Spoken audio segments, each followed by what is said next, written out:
Good morning mga kapatid. Let us worship together ang Morning po. Panginoon. Tayo po ay puri muli sa Panginoon sa ating 30 days ng Plan 40.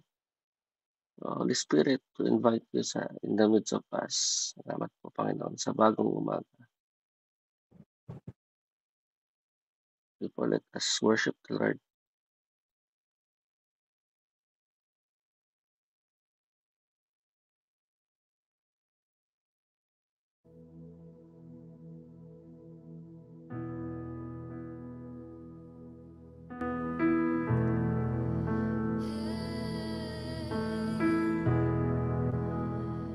Holy Spirit, you are welcome.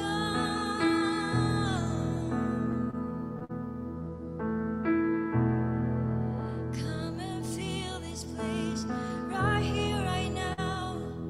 We need you, Lord.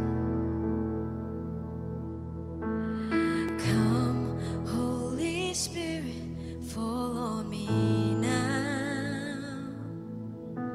I need your anointing.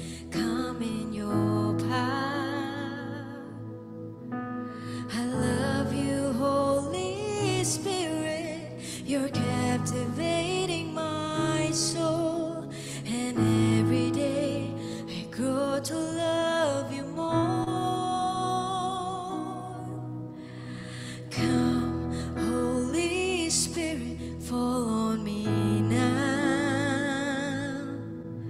I need your anointing. Come in your power. I love you, Holy Spirit. You're captivating my soul. And every day I grow to love you more. I'm reaching for your heart. You hold my life in your hands. Joy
Let's pray.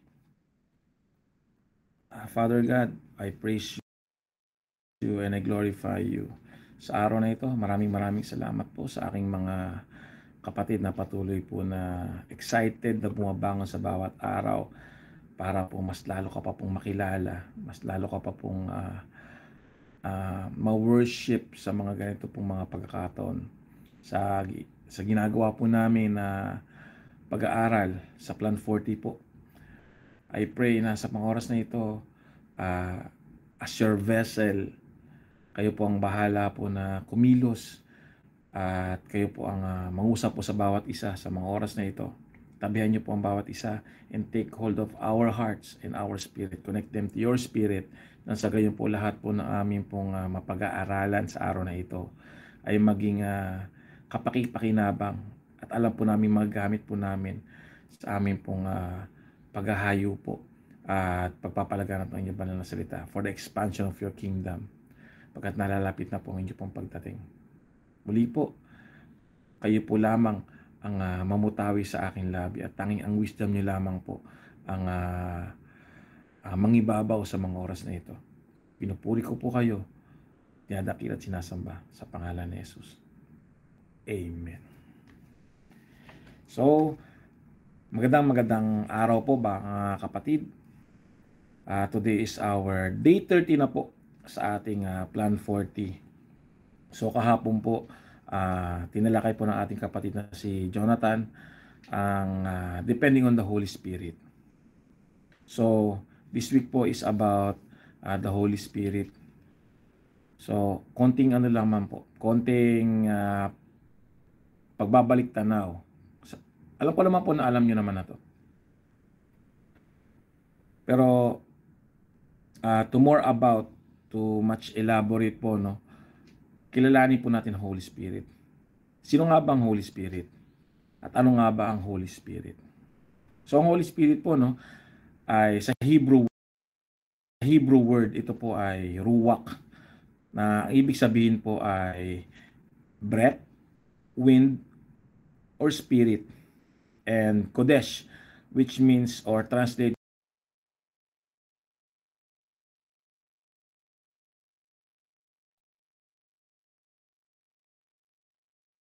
to holy or sacred.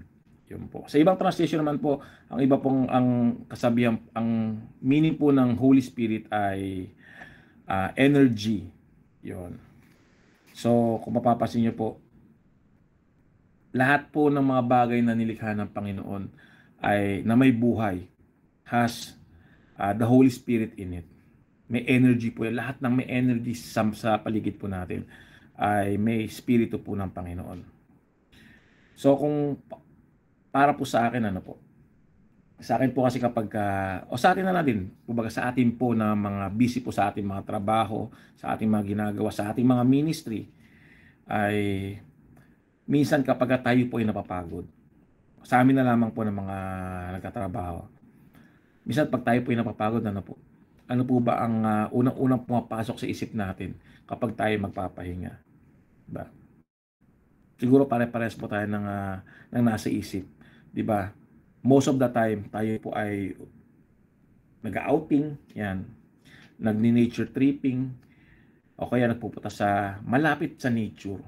Kasi po ako po personally, ganun po ang ginagawa ko.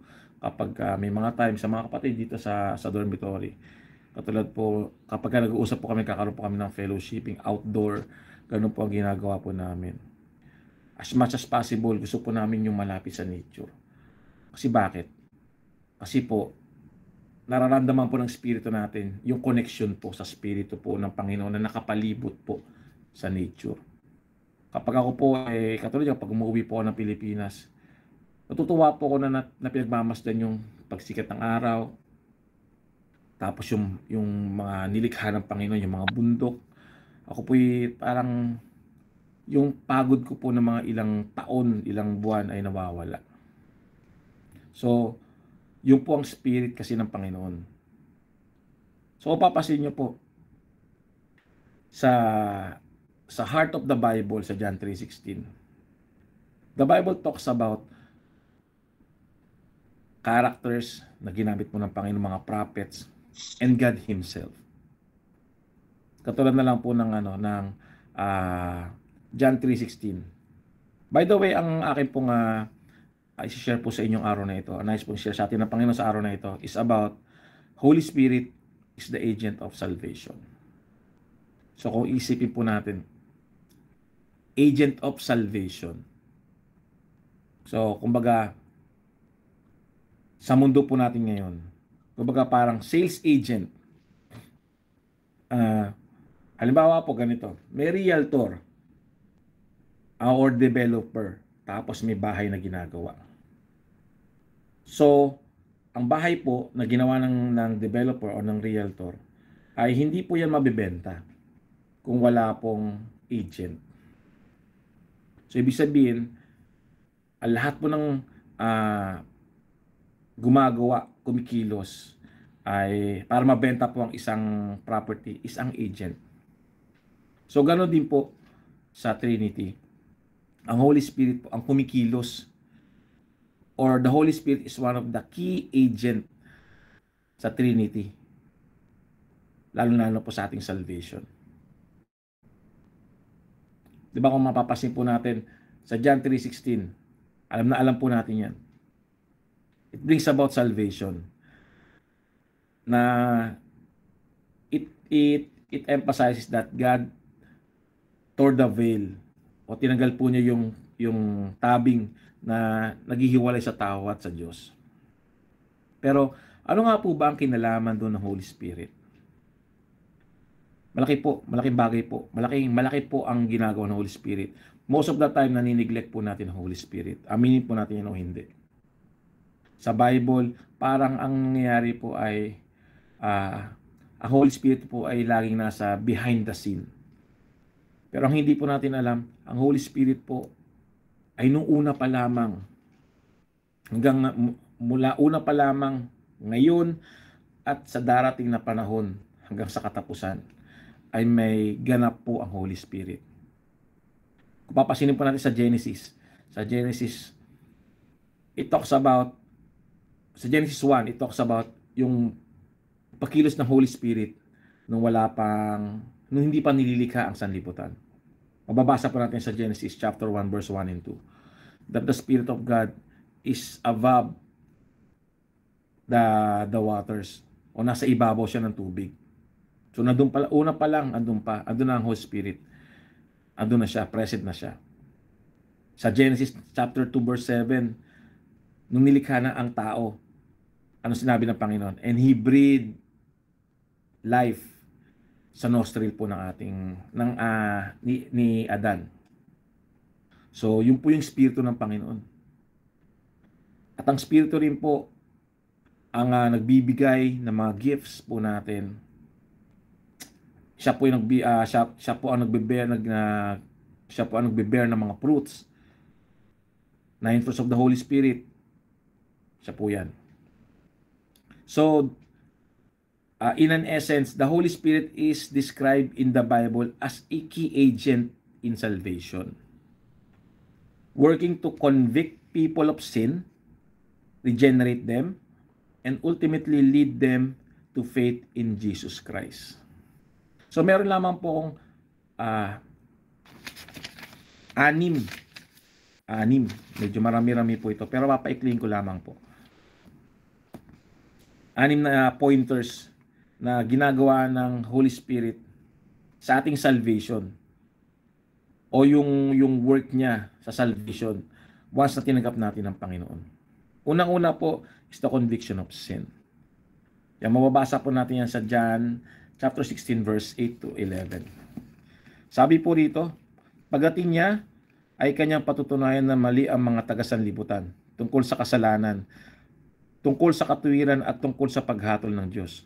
Patutunayan niya ang tungkol sa kanilang kasalanan sapagkat hindi sila naniwala sa akin. Patutunayan niya ang tungkol sa katuwiran sapagkat ako'y pupunta sa Ama at hindi na ninyo makikita. At ang tungkol sa paghatol ng Diyos sapagkat hinatulan na ang pinuno ng sanlibutan ito. The Holy Spirit works begins by exposing our sin and convicting us of our sins, and leading us to recognize that we need salvation. So nabasa po natin sa chapter 16 verse 8 to 11 na pagdating niya, patutunayan niya na mali ang mga taga-sanlibutan tungkol sa kasalanan. So sa atin po ng mga tumanggap na once na tinanggap po natin ang Panginoon sa Kristo sa buhay po natin, doon po una kumikilos ang Espiritu ng Panginoon, the Holy Spirit, na kinukonvict niya tayo to expose o ilabas yung mga kasalanan natin through repentance. Na sabihin po natin sa Panginoon na Lord, ito po ako. In-expose ko po sa inyo lahat ng aking mga kasalanan. At nagpapalinis po ako sa inyo. Yan po ang unang-unang ginagawa sa atin ng Espiritu ng Panginoon nung tinanggap natin ang Panginoon sa Kristo sa ating buhay. Pangalawa po, regeneration. The Holy Spirit is also credited with the regeneration, which is the process of being born again, receiving new life in Christ. Emphasizes that salvation comes through the Holy Spirit's regenerative work, washing away sins and bringing about new birth. Basahin po natin sa Tito, verse 3, chapter 5. Sabi po dito, iniligtas niya tayo hindi dahil sa ating mabubuting gawa, kundi dahil sa kanyang habag sa atin. Tayo iniligtas niya sa pamamagitan ng Espiritu Santo na naghugas sa atin upang tayo ipanganak na muli at magkaroon ng bagong buhay. New life. Nung tinanggap po natin ang Panginoon sa Kristo. Regeneration. Kumbaga, noong mga time na puno-puno ka ng kasamaan, na nung time na ikinonfess mo yung kasalanan mo sa Panginoon, tinanggap mo siya, and you confess it all out, doon nagkakaroon ng unti-unting pagbabago, unti-unting paghilom sa mga nagawa mo noong nakaraan. Kaya nga po, the old has gone, the new has come. Bago na. Hindi na inaalala ng Panginoon yung mga dati. Yun po yung regenerative work na ginagawa ng Espiritu po, ng Holy Spirit sa atin. At pangatlo po, sealing and assurance. Yan, babasahin po natin sa Ephesians 1 verse 13 to 14. Ephesians 1 verse 13 to 14. Ang sabi po rito,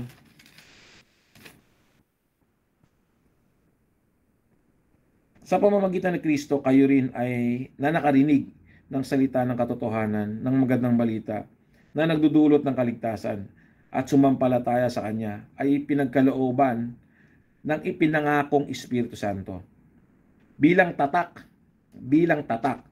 ng pagkahirang sa inyo, ang Espiritu ang katibayan na makakamit natin ng lubos ang lahat ng pinangako ng Diyos sa atin, at sa gayon ay pupurihin ng Kanyang kaluwalhatian. So yung mga pangako po ng Panginoon, once a person is saved, the Holy Spirit seals them, guaranteeing their salvation, assurance, and inheritance. So, nung nakipag-isa po tayo sa Panginoon, 'di ba? Kung ang ating Panginoon sa Kristo ang kaisa-isang anak, ano ang tawag sa atin? 'Di ba? We are adopted sons and daughters of God. So doon po, kung ano po yung ipinangako sa Panginoon sa Kristo, kung ano po yung inheritance niya, syempre yun din po yung mamanahin natin. At yung assurance, katiyakan ng ating salvation through Him, by the power of the Holy Spirit, stress assured at silyado po yan. Pang-apat po, empowerment for living a holy life. Sabi po sa Galatians 5:16-18.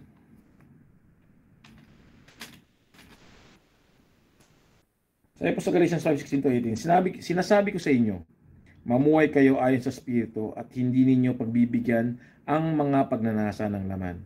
Sapagkat ang mga pagnanasa ng laman ay laban sa kagustuhan ng Espiritu, at ang kagustuhan ng Espiritu ay laban sa pagnanasa ng laman. Magkalaban ang dalawang ito, kaya napipigilan kayo sa paggawa ng nais ninyong gawin.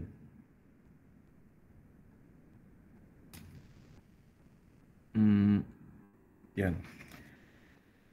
Kung pinapatnubayan kayo ng Espiritu, wala na kayo sa ilalim ng kautusan. Yun. So sabi po dito, no, ang katawan po natin at ng Espiritu ay magkalaban. Empowering us for living a holy life. Empowers believers to live a life pleasing to God, resisting the flesh, and walking in the Spirit. Kasi alam naman po natin yan, na kahit nung tinanggap natin ang Panginoon sa Kristo, hindi po nawawala ang problema. Ang nangyayari po, ay nagkakaroon po ng pagbabago. One,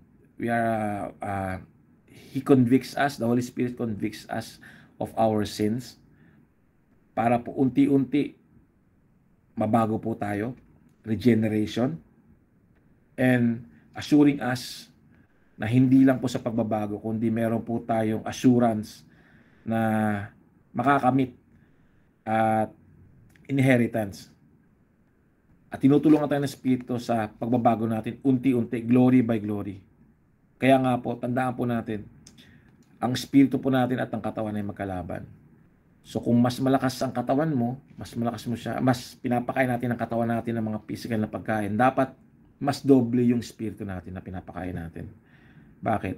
Kasi kung mas marami po busog po ang ating physical, at mas mahina ang Espiritu, mananaig po ang katawan po natin.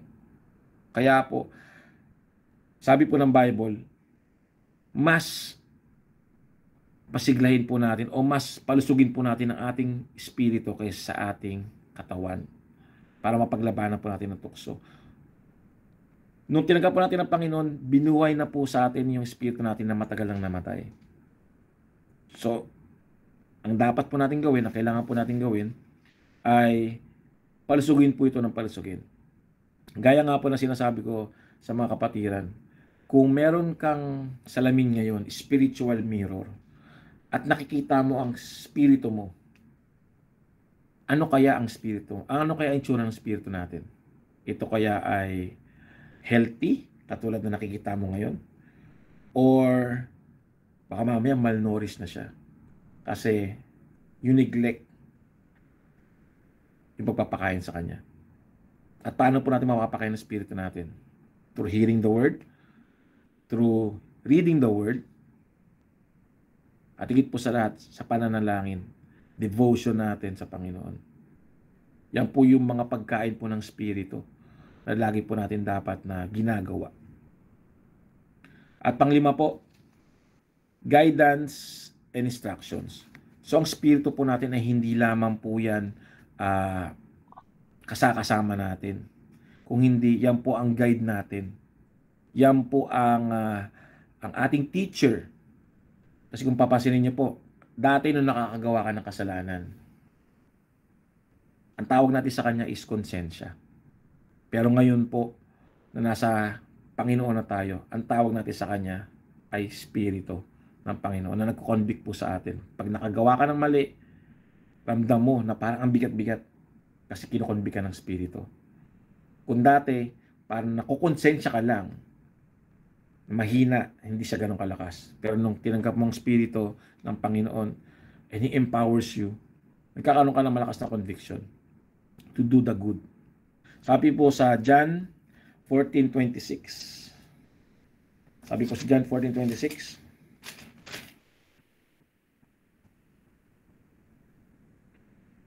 Ngunit ang patnubay, ang Espiritu Santo na isusugo ng Ama sa pangalan ko, ang siyang magtuturo sa inyo ng lahat ng bagay at magpapaalala ng lahat ng sinasabi ko sa inyo.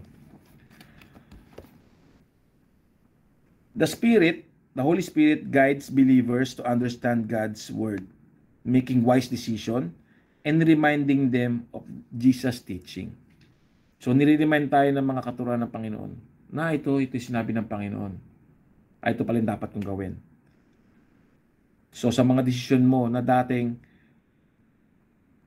bahala na si Batman, na 100% ay 99.9% ay nagkakamali ka. Ngayon ay bago ka gumawa ng desisyon, nakikiusap pa muna sa Panginoon. Nakikipag-usap pa muna sa Kanya, Lord, ano po ba yung mga dapat kong gawin? Ano po ba yung mga good decisions na dapat ko pong isaalang-alang? Yun po yung nagagawa sa atin. And lastly, dahil po ako lumalagpas sa oras, prayer. Napaka-importante po niyan. Sabi po sa Romans 8:26-27. Alam natin ang lahat ng bagay, gumagawa ang Diyos para sa ikabubuti, kasama ang mga nagmamahal sa Kanya. Silang mga tinawag ayon sa Kanyang layunin. Sapagkat sa mulat mula pa'y alam na ng Diyos kung sino ang magiging Kanya, at ang mga ito ay pinili Niya upang maging katulad ng Kanyang anak. Sa gayon, siya ay naging panganay.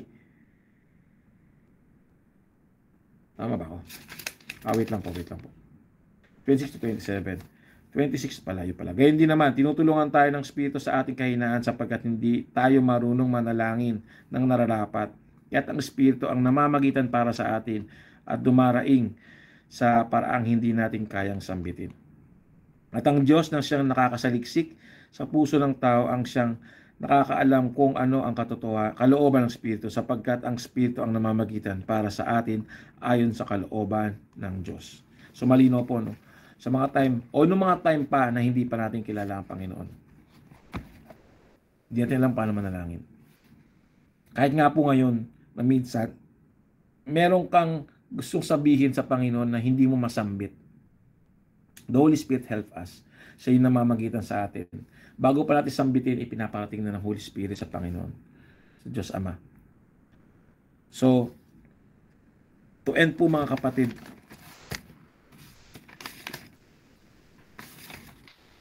salvation is purposed by the Father. Ang salvation po natin ay itinalaga ng Diyos Ama, accomplished by the Son, and applied by the Holy Spirit. So para po yung isang bahay, may gumawa, may naitayo, at mayroong kumikilos para ibenta yung naitayo. They work as one.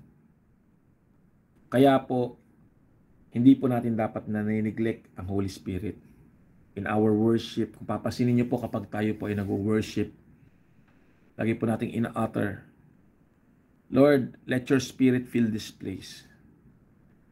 Amplify our worship with your Spirit. At nais ka po naming makaniig through your Spirit. Napaka-importante po ng Espiritu po sa atin. At napakalaki po ng role. Kung wala pong Holy Spirit, yung ginawa po ng Panginoon ay wala po, baliwala. Kasi ang Espiritu po ay ang kapangyarihan po ng Panginoon. It's the overwhelming energy and power of Jesus Christ. So, keep it in mind mga kapatid, na ang Espiritu po ng Panginoon ay hindi lamang to cast out demons or parang praises lang na sinasabi kapag nananalangin. Kundi ang Espiritu po is one of the entity o is one of the persona of God. Kaya lagi po nating i-acknowledge po ang Espiritu po ng Panginoon. Invite Him. It's not an it, mga kapatid. Hindi po ito bagay. It's a person. A person of Jesus Christ and the person of God the Father. Yan po ang Holy Spirit. He is the agent, one of the key agent of our salvation. So let us pray mga kapatid. Ama naming Diyos na makapangyarihan sa lahat, maraming salamat po sa araw na ito, sa mga salita po na ibinahagi niyo po. And I pray na sa mga kapatid ko na nakatanggap po ng inyong mga salita, ito po ay dinadalain ko na tumimo po sa kanilang mga puso't isipan. Nang sa gayon, sa lahat ng gagawin nila, sa lahat ng pupuntahan nila, they will acknowledge your Spirit and power sa pagsasalita po nila, sa paghinga, at sa lahat ng kanilang gagawin. They will acknowledge you, Jesus Christ, and the Holy Spirit, because you are one. Kung wala po ang isa, hindi po magagawa ng isa, dapat po niyang dapat gawin. Kaya po maraming salamat po.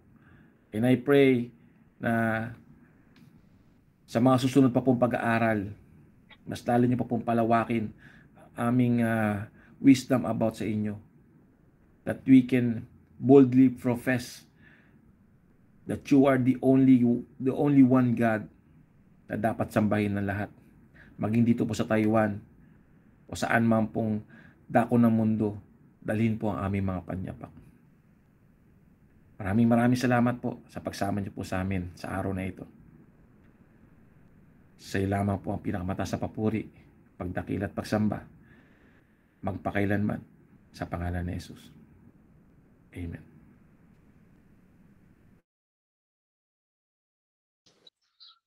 Yes, Lord, salamat po Lord sa umagang ito, Lord. Salamat po Lord sa privilege at pinagkaloob mo sa amin.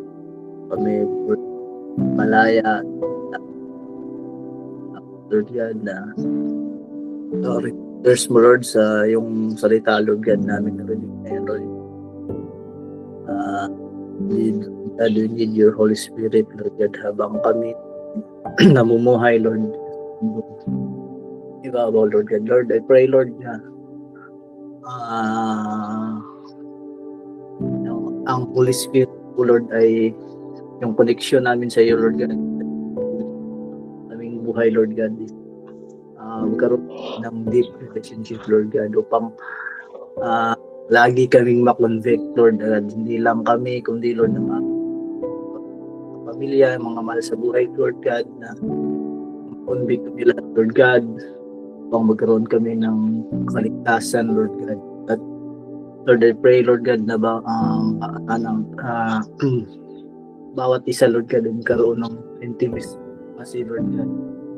And your Holy Spirit na sasamahan lagi kung anumang mga desisyon namin pipiliin sa bawat araw namin pamumuhay.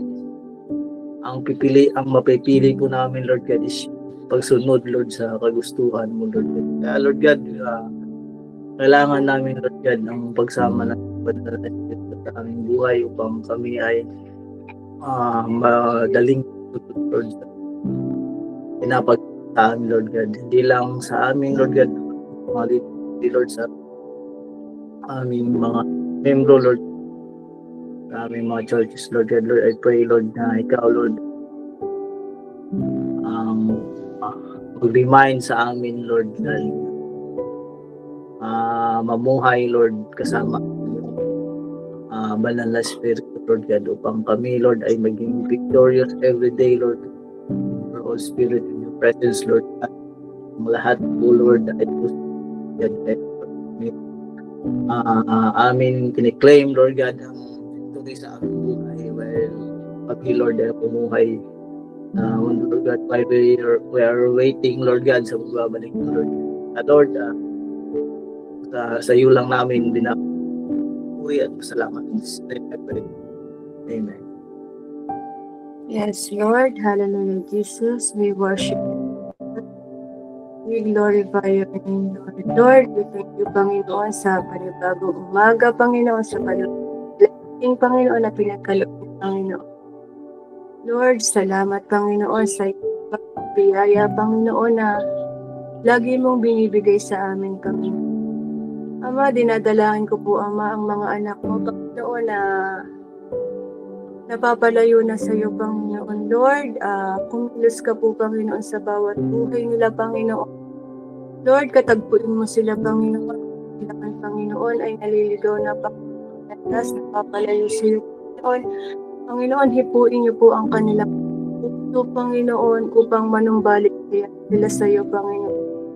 Ama, alam namin, Ama, na walang imposible sa iyo, Panginoon, na ikaw ang Diyos na gumagawa nito at ikaw ang Diyos, Panginoon, na isang salita mo lang, Panginoon, ito ay mangyayari, Panginoon. Kaya, Panginoon, dinadalangin ko po, Panginoon, ang mga anak mo, Panginoon, na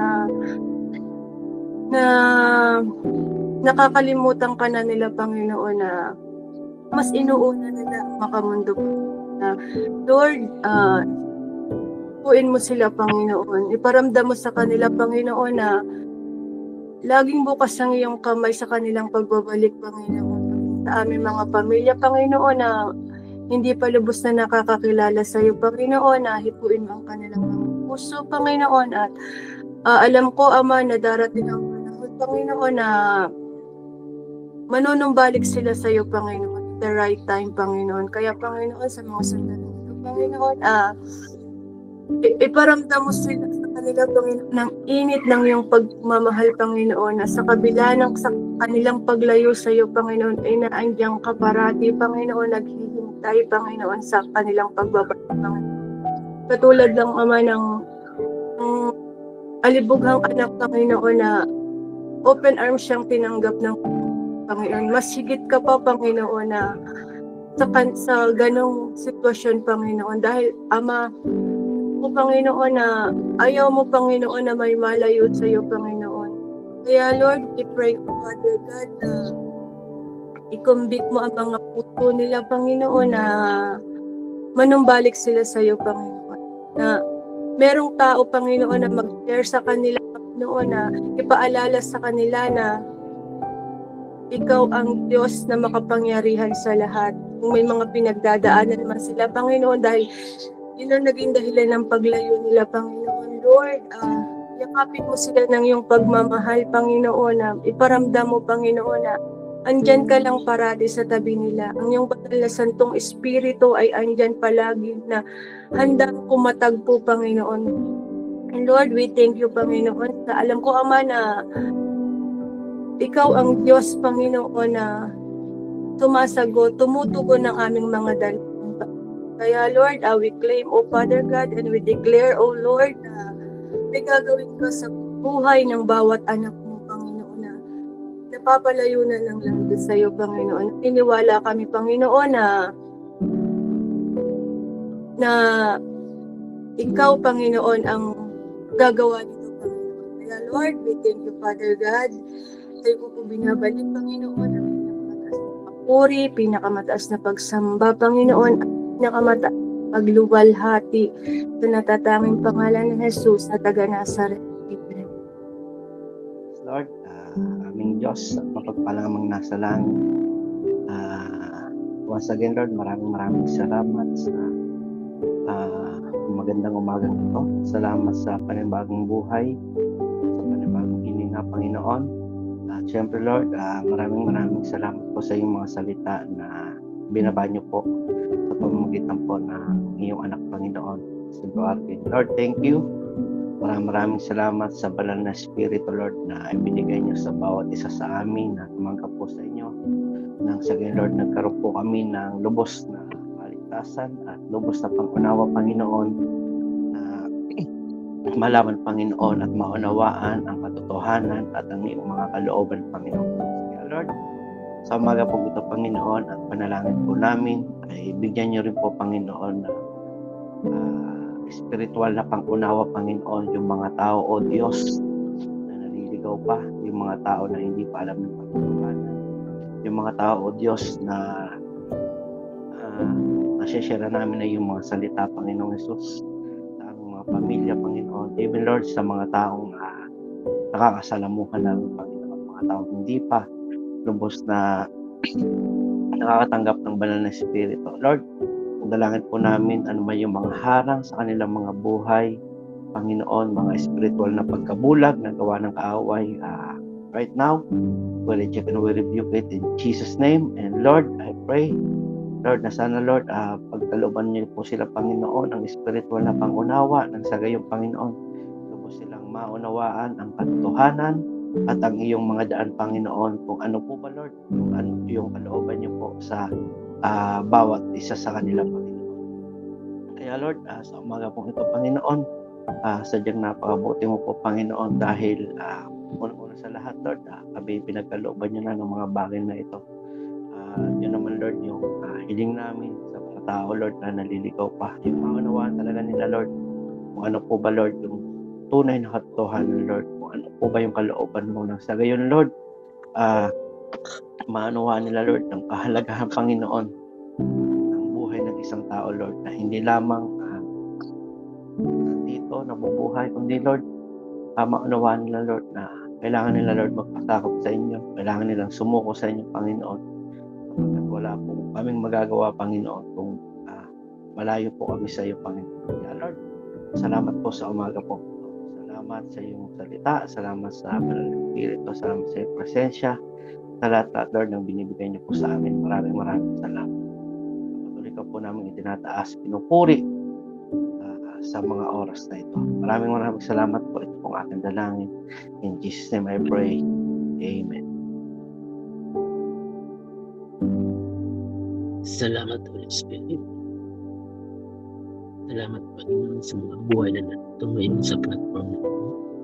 Salamat sa pagpapala at mga biyaya na natatanggap namin, Panginoon, sa araw-araw. Panginoon, salamat sa protection para sa amin.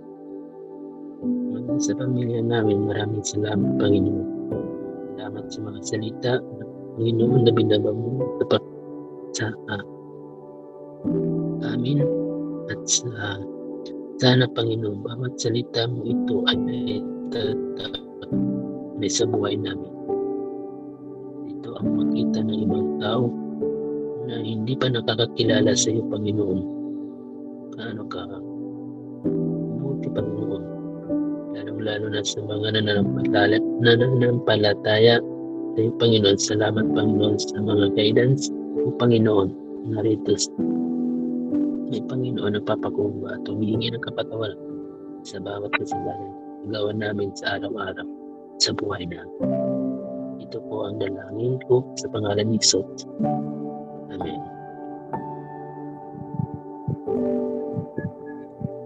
Panginoon, maraming salamat po sa umagang ito at kayo po'y patuloy na dumadalangin at hindi, Panginoon.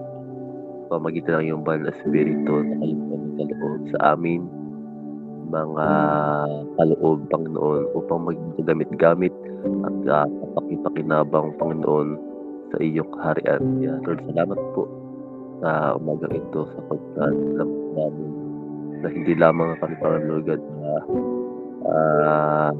Kristiyano, Panginoon, but alam po namin na kami po ay gagamitin mo sa iyong kaharian. Kaya, Lord, dalangin po namin kung ano po yung mga bagay na meron kami, Panginoon, at pagkakalod ng Espiritu Santo. Hayaan po namin ito po ay magamit namin sa iyong kaharian. at hayaan niyo po ang mga gifts na meron kami, Panginoon God, na binigay ng Espiritu Santo o Diyos po ay patuloy na maging paggamit-gamit sa pagpapalawak, Panginoon God, ng iyong kaharian, Panginoon. Kaya Lord, salamat po sa umaga ito. Bilangin po namin na alam mo mga paghadla ng kaaway upang kami ay discourage, para kami ay down, para kami ay hindi maglingkod sa iyo, Diyos. Ito po hindi ang pinapaintulutan. Bagkus, bilangin po namin, Panginoon God, na kayo po ay patuloy na magbigay ng desire sa amin, Panginoon God, pang naisin, Panginoon God, na anumang mga talento na meron kami ay gamitin namin para sa iyo, hindi para sa libutan, hindi para sa sarili naming kapakanan, kundi Lord, in the glory of God. Kaya Lord, dalangin po namin na yung iyong Holy Spirit ay patuloy na magbigay ng mga kaloob, Panginoon God, para kayo po ay magkaroon ng purpose sa buhay nito, sapagkat alam po namin ang layunin ng isang tao sa mundong ito na kami nakakilala sa iyo, Panginoon. Alam po namin ang aming layunin ay ang paglingkuran ka at magamit sa iyong kalooban. Kaya Lord, dalangin po namin na alam po yung mga bagay pa na hindi na didevelop sa amin sa pamagitan ng Espiritu Santo, hindi ko pa po yung sumilang sa aming mga buhay. Lord, sa pagkakaniniwala na ang lahat ng Kristiyano ay mayroong bahagi sa iyong kaharian, hindi lamang citizen, but Lord, kayo po ay lahat ay may bahagi na gagampanan para Lord, mas lumawak pa ang iyong kaharian dito sa lupa. Kaya Lord, salamat po dahil bata, mga pamatanda o anumang edad namin na kapag ang Espiritu Santo ang siyang pumuno sa amin, alam po namin na ang mga kaloob na ito ay darating sa amin ang gifts of discerning of the Spirit, Lord. Ano mga gifts ng Panginoon ng Blessed Espiritu Santo, ito po ipagkakaloob niyo sa buhay ng bawat isa sa amin, just to be useful sa iyong kaharian. Salamat po sa iyong pagkakatiwala ang lahat. Kayo po hindi papayag na kayo po yung nasa iyo, pero ang gagamit sa amin sa libutan. Kaya Lord, sa mga oras na ito, alam po namin na kami nasa iyo. Kaya Lord, ang gagamit po sa amin, ikaw, Panginoon. Lahat ng bagay na meron kami, ito man po ay mga kakayanang physical o ito man po ay kakayanang intellectual. Hayaan niyo po, Panginoon, ito po ay patuloy na magamit yung nakaluwalhati, sapagkat alam po namin, O Diyos, na ito po ang aming layunin, ang paglingkuran ka, ang luwalhatiin ka at maging bahagi ng iyong ministeryo dito sa lupa. Kaya Lord, salamat po. Pinupuri ka po namin at namatan at hayaan niyo po, Lord God, na ang Espiritu Santo ang patuloy na mag-guide sa amin patungo sa ganitong uri ng purpose sa aming buhay, Lord God. Ang maging minister mo, maging representative mo, Lord God, sa iyong kaharian dito sa lupa. Kaya Lord, salamat po. Ito po aming salamat na lang in Jesus' name. Amen. Yes, Lord.